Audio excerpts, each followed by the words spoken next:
Sylheti rocket এবাদতের বল এসে wicket ভাঙার আগে লাগলো মিরাজের পায়ে। আঘাতটা যে গুরুতর, খানিকটা খুঁড়িয়ে মিরাজের মাঠেই বসে পড়া বলে দিচ্ছে সে গল্প। প্রতিপক্ষ ফরচুন বরিশাল শিবির তখন উল্লাসে ব্যস্ত, তবে একজন বাদে, নামটা তার তামিম ইকবাল।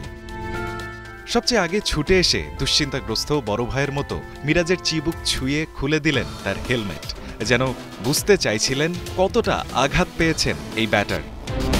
খানিক বাদে সেখানে হাজির ফিজিও চেষ্টা করছিলেন মিরাজের ব্যথা কমানোর, তবে পরিস্থিতি আঁচ করতে পেরে তামিম ইশারা করলেন মাঠের বাইরে থেকে স্ট্রেচার নিয়ে আসার, যেন ততক্ষণে তার কাছে পরিষ্কার মিরাজের পক্ষে হেঁটে মাঠের এতখানি রাস্তা পাড়ি দেওয়া কতটা সংগ্রামের। তারপর নিজ হাতে ধরে যত্ন করে মিরাজকে উঠিয়ে দিলেন স্ট্রেচারে। বিপিএলে ফরচুন বরিশালের বিপক্ষে খুলনা টাইগার্সের ম্যাচে আবেগের বৃষ্টির মতো এসব দৃশ্য দেখার পর কে বলবে তামিম বিপক্ষ দলের ক্যাপ্টেন? তামিম যেন চোখে আঙুল দিয়ে দেখিয়ে দিলেন খেলার মাঠে প্রতিপক্ষ মানেই শত্রু নয়।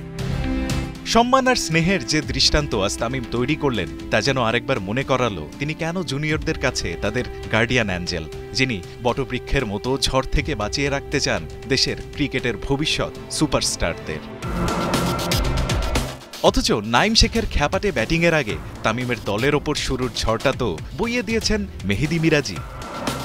৪ নম্বর ওভারে নবীকে ছক্কা মেরে শুরু করে পরের ওভারে ফাহিম আশরাফকে মেরেছেন টানা ২ ছক্কা।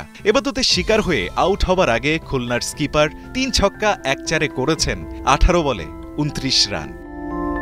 তবে তামিমের সতীর্থের জন্য এমন উদারতা তো এই প্রথম নয়।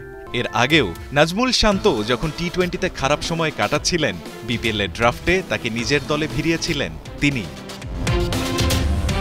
খেলোয়াড়ি জীবনে মাঠে হাজারো ম্যাজিক্যাল মোমেন্টের জন্ম দিয়েছেন তামিম ইকবাল, তবে খুলনা টাইগার্সের বিপক্ষে ম্যাচে স্নেহের অনুজ মিরাজকে ঘিরে তামিমের এই উদারতার মহাকাব্য নিঃসন্দেহে বেঁচে থাকবে এবারের বিপিএলের ইতিহাসেরই অন্যতম সেরা মানবিক মুহূর্ত হিসেবে। রায়ান আহমেদ, ৭১।